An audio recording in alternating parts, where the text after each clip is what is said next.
Hello दोस्तों, मैं कन्हैया एक बारी फिर से स्वागत करता हूं आप सभी का आपके अपने यूट्यूब चैनल इंग्लिश ज्ञान पे, जहां पे आपको स्कूल, कॉलेज एंड स्टडी से जुड़ी टिप्स एंड अपडेट्स मिलती रहती है। तो जैसा कि दोस्तों हम डिस्कस कर रहे थे सोशल साइंस के important topics DU BEd inter 2021 के लिए, एंड इसमें हमने जियोग्राफी और हिस्ट्री के जो इम्पोर्टेंट टॉपिक्स थे वो कवर कर लिए थे।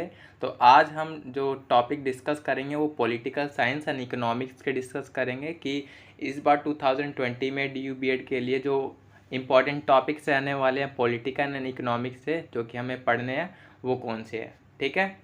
और अगर आपने हमारी पिछली वीडियोस नहीं देखी हैं तो वो ज़रूर देखिएगा, क्योंकि उसमें हमने साइंस के इम्पॉर्टेंट टॉपिक्स, करंट अफेयर के इम्पॉर्टेंट टॉपिक्स, रीजनिंग और अभी फ़िलहाल ही में हमने सोशल साइंस के जियोग्राफी एंड हिस्ट्री के इम्पॉर्टेंट टॉपिक्स की वीडियो अपलोड की है। तो वो भी आपको बहुत ज़्यादा हेल्प करेगी आपके प्रिपरेशन में एंड टॉपिक वाइज को प्रिपेयर करने में। ठीक है। और दोस्तों, अगर आप हमारे चैनल पे नए हैं तो प्लीज़ सब्सक्राइब करके हमारे साथ ज़रूर जुड़े, क्योंकि यहाँ पे आपको डी यू बी एड से रिलेटेड काफ़ी हेल्पफुल वीडियो देखने को मिलती रहती है।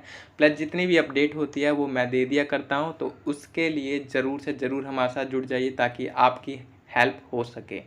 इसके बाद हम शुरू करते हैं अभी पॉलिटिकल साइंस के जो इम्पोर्टेंट टॉपिक्स रहेंगे वो। तो देखिए, पहला जो पॉलिटिकल साइंस का बहुत इंपॉर्टेंट टॉपिक रहता है वो है आपका विधायिका, कार्यपालिका और न्यायपालिका, जिसे इंग्लिश में हम लेजिस्लेटिव, एग्जीक्यूटिव और जुडिशरी के नाम से जानते हैं।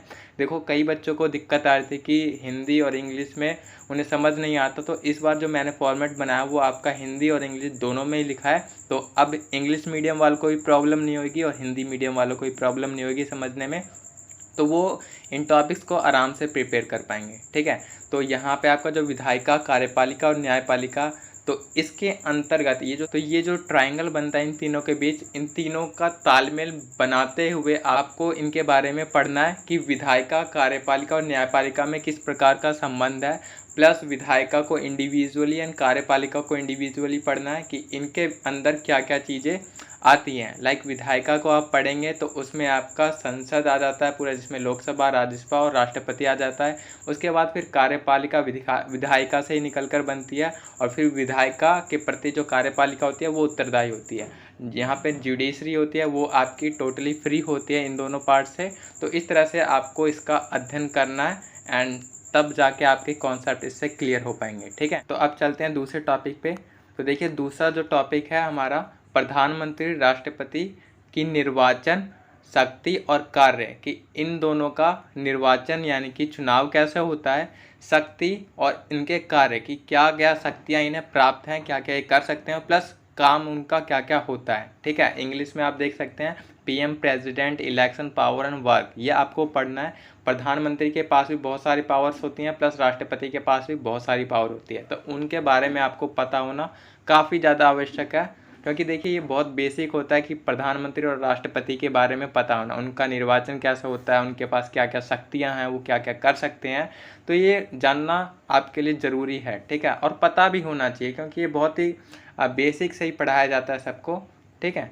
इसके बाद तीसरा आपका पंचायती राज व्यवस्था, ये एक बहुत इंपॉर्टेंट टॉपिक है पॉलिटिकल साइंस का, एंड ये बहुत छोटा टॉपिक भी है और इम्पॉर्टेंट टॉपिक भी है। अगर आप पढ़ेंगे तो ये बहुत आसानी से कवर हो जाएगा, और इससे क्वेश्चन हमारे जो प्रीवियस ईयर का क्वेश्चन पेपर था 2020 का, उसमें पूछा गया था। तो ये आप पंचायती राज व्यवस्था कवर कर लेना। उसके बाद आपका है संघवाद, जिसे हम इंग्लिश में फेडरलिज्म कहते हैं। संघवाद अगर आप थोड़ा सा जानते होंगे तो उसमें आपको पता होगा कि संघवाद में जो सरकार होती है वो कई भागों में शक्तियाँ विभाजित होती है। वहाँ पे लाइक केंद्रीय सरकार होती है, फिर स्टेट गवर्नमेंट होती है, नीचे फिर स्थानीय सरकार होती है। तो उस तरह से संघवाद को हम पढ़ना है, और प्लस संघवाद क्यों इम्पोर्टेंट है या फिर कहाँ कहाँ पे संघवाद देखने को मिलता है, तो ये आपको संघवाद में पढ़ना है। ठीक है। एक बेसिक कॉन्सेप्ट आपको क्लियर कर लेना है संघवाद को लेकर, जिसे हम इंग्लिश में फेडरलिज्म कहते हैं। ठीक है।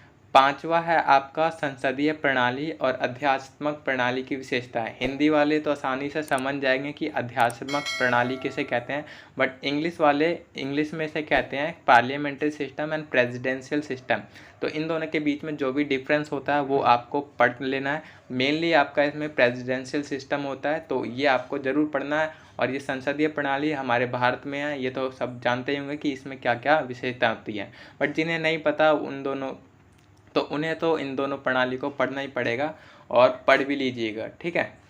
इसके बाद आपका छठा टॉपिक है जो कि बहुत बहुत इम्पॉर्टेंट है, क्योंकि ये कहीं ना कहीं हमारे दैनिक जीवन से जुड़ा हुआ टॉपिक है, हमसे ही रिलेटेड टॉपिक है। और प्लस इसमें जो भी विशेषताएं हैं, यानी इसमें जितने भी आर्टिकल दिए गए हैं वो बहुत ही ज़्यादा इम्पॉर्टेंट है। और उसमें भी अगर हम बात करें तो आपका 21A जो आर्टिकल है वो बहुत बहुत ज़्यादा इम्पॉर्टेंट है आपके DU/B.Ed एंट्रेंस के लिहाज से। प्लस उसके अलावा DPSP भी बहुत ज़्यादा इंपॉर्टेंट हो जाते हैं, जिसे हिंदी में नीति निर्देशक तत्व कहते हैं और इंग्लिश में शॉर्ट में इसे DPSP कहते हैं। ठीक है, तो ये आपको दोनों पढ़ना है। जो लास्ट ईयर जो क्वेश्चन पूछा गया था उसमें आपका नीति निर्देशक तत्व यानी कि DPSP से क्वेश्चन आया था, तो उसमें आपका DPSP का कोई आर्टिकल पूछा था और उससे जुड़ा एक फैक्ट पूछा था कि इस आर्टिकल में किस बारे में बताया गया है, तो वहाँ से ये क्वेश्चन आया था DPSP के लिए। ठीक है, तो इस साल क्या पता आपका मौलिक अधिकार से क्वेश्चन आ सकता है या फिर अगेन DPSP से ही नीति निर्देशक तत्व से ही क्वेश्चन पूछा जा सकता है। तो ये बहुत ही ज़्यादा इंपॉर्टेंट है DU/B.Ed में पॉलिटिकल साइंस के क्वेश्चन के लिए। ठीक है, उसके अलावा फिर आपका सातवां है प्रस्तावना और संविधान से जुड़े फैक्ट, जिसे इंग्लिश में हम factual details, preamble and constitution पे बेस्ड जितनी भी फैक्चुअल डिटेल्स होती हैं वो आपको पता कर लेना है, क्योंकि लास्ट ईयर प्रिएम्बल से भी एक क्वेश्चन ज़रूर पूछा गया था। ठीक है, कि आपका जो 42 संविधान संशोधन हुआ था उसमें कौन कौन से जो वर्ड थे वो आपकी प्रस्तावना में जोड़े गए थे। ठीक है, इसी प्रकार ये पता होना चाहिए आपको प्रस्तावना से जुड़े फैक्ट और संविधान से जुड़े फैक्ट कि कब संविधान बना, कैसे गठित हुआ, किन किन लोगों ने भाग लिया। ठीक है, कब कब उसके सम्मेलन या बैठक हुई। तो ये आपको संविधान के बारे में थोड़ा बेसिक नॉलेज होना चाहिए। उसके अलावा फिर आपका आठवां टॉपिक है प्रमुख संशोधन। संशोधन जिसे हम इंग्लिश में अमेंडमेंट कहते हैं। ठीक है, अमेंडमेंट में भी आपको 42वां, 44वां, 73, 74, 69, 39, 93 और 86 ये जो अमेंडमेंट है ये बहुत ही ज़्यादा इम्पॉर्टेंट है। मैं ये नहीं कहता अदर्स इम्पॉर्टेंट नहीं है, बट ये बहुत बहुत ज़्यादा इम्पॉर्टेंट है। लाइक हम अगर 42 की बात करें तो ये आपका मिनी कॉन्स्टिट्यूशन कहा जाता है। ठीक है, इसके अलावा 44 की बात करें तो इससे के तहत आपका संपत्ति का जो अधिकार था उसको समाप्त कर दिया और फिर आर्टिकल 300A के तहत उसको कानूनी अधिकार की सूची में डाल दिया गया। इसके अलावा फिर आपका 73वां है और 74वां ये फिर स्थानीय स्वशासन का जो पार्ट है उससे रिलेटेड है। फिर इसी तरह 69 है, 39 है और 86 आपका बहुत ज़्यादा इंपॉर्टेंट है। ठीक है, क्योंकि 86 के तहत ही 20A आर्टिकल को जोड़ा गया था, जिसमें हम 6 से 14 वर्ष के जितने भी विद्यार्थी होते हैं निःशुल्क शिक्षा का प्रावधान मिला हुआ है और ये एक मौलिक अधिकार बन गया है। ठीक है, फिर ये आपका लास्ट टॉपिक है पॉलिटिकल साइंस का कि सर्वोच्च न्यायालय द्वारा जारी किए जाने वाले रिट। तो सर्वोच्च न्यायालय यानी सुप्रीम कोर्ट द्वारा जितनी भी रिट जारी किए जाते हैं उन रिटों के बारे में आपको पता होना चाहिए कि कौन सा रिट कब जारी किया जाता है। एंड ये रिट आपका 32 आर्टिकल के तहत जारी किया जाता है।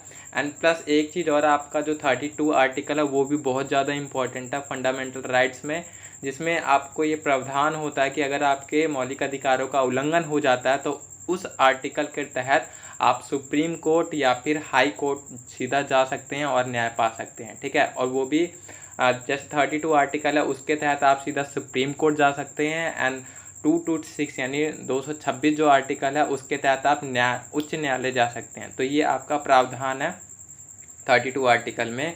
फिर हम अब बात कर लेते हैं इकोनॉमिक्स के जो इम्पोर्टेंट टॉपिक्स रहने वाले हैं। एंड इकोनॉमिक्स के ज़्यादा टॉपिक्स नहीं है, बट जो भी क्वेश्चन आते हैं वो आपके यहीं से बनते हैं। हर बार मैंने जितना भी अभी तक देखा है वो कहीं ना कहीं इन्हीं टॉपिक से रिलेटेड इकोनॉमिक्स के टॉपिक रहे हैं। लाइक आपका जो क्वेश्चन पूछ लिया जाता है वो आपका law of demand and supply से पूछ लिया जाता है।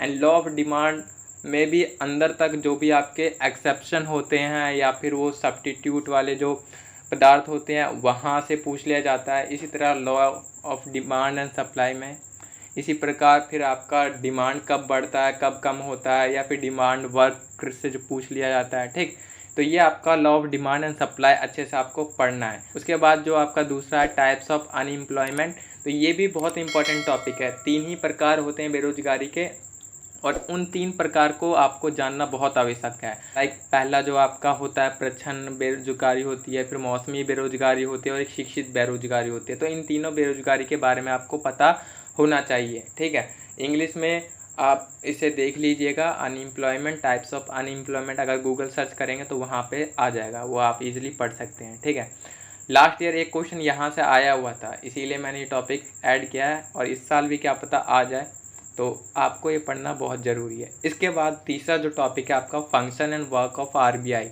आरबीआई यानी कि रिजर्व बैंक ऑफ इंडिया, जो हमारा भारत का सबसे बड़ा बैंक है, उसके जो काम होते हैं वो क्या क्या काम करता है, वो सारे काम उसके आरबीआई के याद रखने हैं और उसे आरबीआई के बारे में पढ़ लेना है। फिर आपका जो चौथा टॉपिक है public sector and private sector, ये एक बहुत इंपॉर्टेंट टॉपिक है अर्थशास्त्र का यानी कि इकोनॉमिक का, कि पब्लिक सेक्टर जिसे हम हिंदी में निजी क्षेत्र और सार्वजनिक क्षेत्र के नाम से जानते हैं, तो उन दोनों क्षेत्रों के बारे में हमें पढ़ना है कि उसमें क्या क्या प्रावधान है, उनकी क्या क्या विशेषताएं हैं, कि निजी क्षेत्र में क्या होता है और सार्वजनिक क्षेत्र में क्या क्या सुविधाएं मिलती हैं, तो वो आपको जानना इम्पॉर्टेंट है। ठीक, उसके अलावा पांचवा है आपका all dimension of PPF curve. PPF curve जिसे हम हिंदी में उत्पादन संभावना वक्र कहते हैं, तो उसके जितने भी डायमेंशन हैं यानी कि उसकी जितनी भी विशेषताएं हैं, या फिर वो कब बनाया जाता है, उसका क्या काम होता है, क्या क्या चीज़ें वो दर्शा सकता है, तो वो पीपीएफ वक्र के बारे में आपको पढ़ना है। ठीक है, उत्पादन संभावना वक्र इसे कहते हैं, उसके बारे में पढ़ लेना है, ये भी इम्पॉर्टेंट है। इससे भी एक क्वेश्चन आया था 2020 में।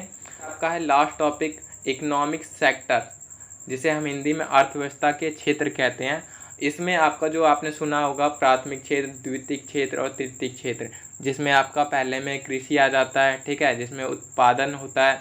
फिर आपका दूसरे में औद्योगिक क्षेत्र आ जाता है, जिसमें उस उत्पादक जो भी हमारा उत्पादन हुआ है उससे वस्तु निर्मित की जाती है। और लास्ट में जो तीसरा क्षेत्र है वो आपका सेवा क्षेत्र हो जाता है, जिसके तहत हम उस जो भी वस्तु बन गई है उसकी सप्लाई करते हैं या फिर वो लोगों तक सुविधा पहुंचाई जाती है। ठीक है, तो इस तरह से ये इकोनॉमिक्स जो सेक्टर होते हैं उन तीनों सेक्टर को आपको अच्छे से रीड कर लेना है, अच्छे से उसके ऊपर कॉन्सेप्ट क्लियर कर लेना है कि अगर वहाँ से क्वेश्चन बनता है तो आप उसे ईजिली टैकल कर लें। तो ये थे इकोनॉमिक्स से सभी टॉपिक एंड पॉलिटिकल के टॉपिक्स। तो आई होप आपको अब सोशल साइंस के जो टॉपिक्स हैं उन्हें क्लियर करने में बिल्कुल किसी प्रकार की दिक्कत नहीं आएगी और ईजिली आप इस जितने भी टॉपिक्स हैं वो कवर कर लेंगे।